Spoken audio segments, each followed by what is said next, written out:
Okay, so imagine this. You're lost in the wilderness for almost 2 weeks, and all you've got are like two muesli bars and whatever you can find to survive. Oh, wow. That's what happened to this medical student in Australia.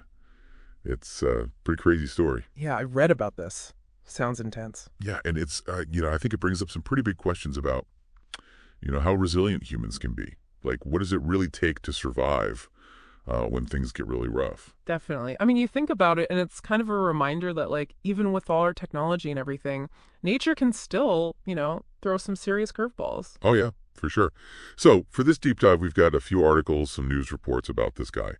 Let me give you the basics first. So we're talking about this place, Kosciuszko National Park. It's in the snowy mountains, pretty rugged area. Okay, yeah, I've heard of that. Lots of mountains. Yeah, exactly. And this guy, Hadi Nazari, he's 23, medical student. He was hiking there with some friends on Boxing Day.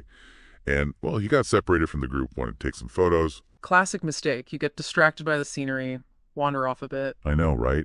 And that's when things took a turn. Like, he just couldn't find his way back. And it's easy to say, oh, stay put, wait for help. But it's got to be terrifying when you're out there, lost. Yeah. Especially in a place like Kosciuszko. Yeah, you see pictures of that park. It's not like a walk in the park. Dense trees, steep slopes, you said. Yeah. Easy to get disoriented. Totally. And can you imagine hundreds of people, his family, friends, everyone searching for him, days turning into weeks? The stress, the not knowing. Oh, it must have been agonizing for them. And, well, for him, too. We talk about survival, but people forget the mental side. That isolation, the fear, it's huge. So true. And for Hadi, it wasn't just the mental battle, right? He was found, get this, near Blue Lake. Oh, wow. That's 10 kilometers from where he was last seen.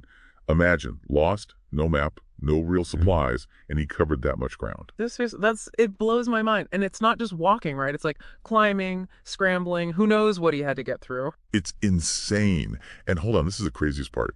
He was basically living off of 2 muesli bars. Wait, what? 2? 2. Found them in, like, some old mountain hut, plus, obviously, water from streams, whatever berries he could find.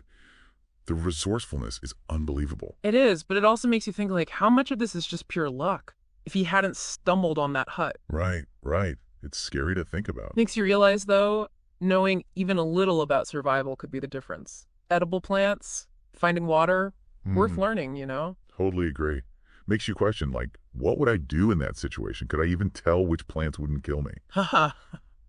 No idea. But seriously, even beyond the skills, there's something about his mindset, right? This guy, Hadi, he didn't just give up, kept going somehow. Yeah, the will to live is powerful. So thankfully, some hikers found him.